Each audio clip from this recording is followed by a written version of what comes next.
Dahil malamig na ang panahon dito sa Hong Kong, bigla kong miss yung mag-ulam ng sinaing na isda tapos mahihigop ka ng mainit na kape.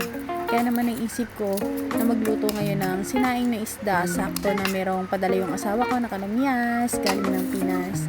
So yan, inuna ko na nga na magbalat ng sibuyas at saka ng bawang. Ewan ko ba yung bawang na nakuha ko? Ang dami niyang itim-itim. Pero okay naman. Okay naman yung bawang. Medyo may itim-itim lang siya. Siguro nakaka-encounter na rin kayo ng ganyan.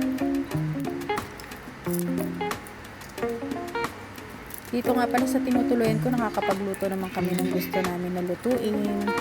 Pasipagan nga lang magluto. Actually, magaling din magluto yung mga kasama ko. Pero, malimit.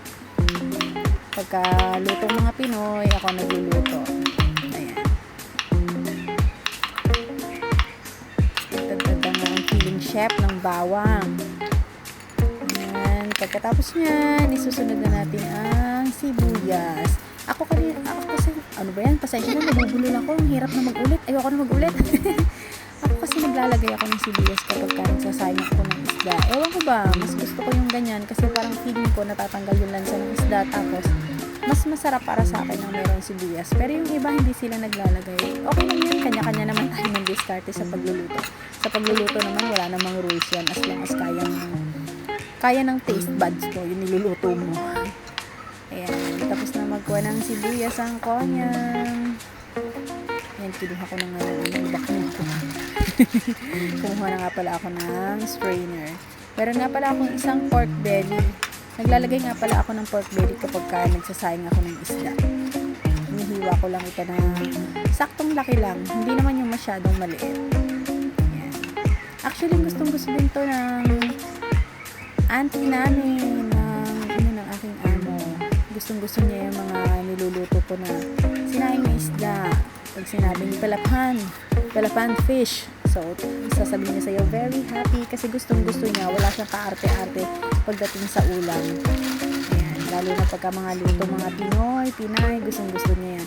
Ito nga pala yung isda namin, galunggong. Napakalaki, nakakatuwa, mukha siyang tulingan. Galunggong yung binili ng kasama ko kasi hindi muna ako nagkakainin ng tulingan. 2 piraso lang yan, pero talaga may bagay yung 2 piraso. Sa Kowloon at medyo napinit pa nga ang mangyan. Wala kasali sa laban yan. So, eto na nga. Meron na nga akong hiniwang pork belly at saka 2 piraso malalaking bangus. Nilagyan ko nga lang ng salt at saka ng pepper. Ayan. Eto rin nga pala. Ito na yung aking hiniwang sibuyas at bawang at saka yung sili. Kasing haba ng sitaw. At ito yung kalamyas na galing ng Pinas. Ito na nga. Napagsama-sama na ng konyang sa isang lagayan at sinalang na sa apoy. Ayan. Medyo kumukulo na nga. Talaga namang pag ganito yung ulam, ang sarap magkamay. Tapos hihigop ka ng mainit na kape. So ayan. Ito yung talagang namimiss ko dyan sa atin. At awa ni Lord naman, kahit nandito nakakapagluto pa rin. Yun lang. Maraming salamat. Bye-bye!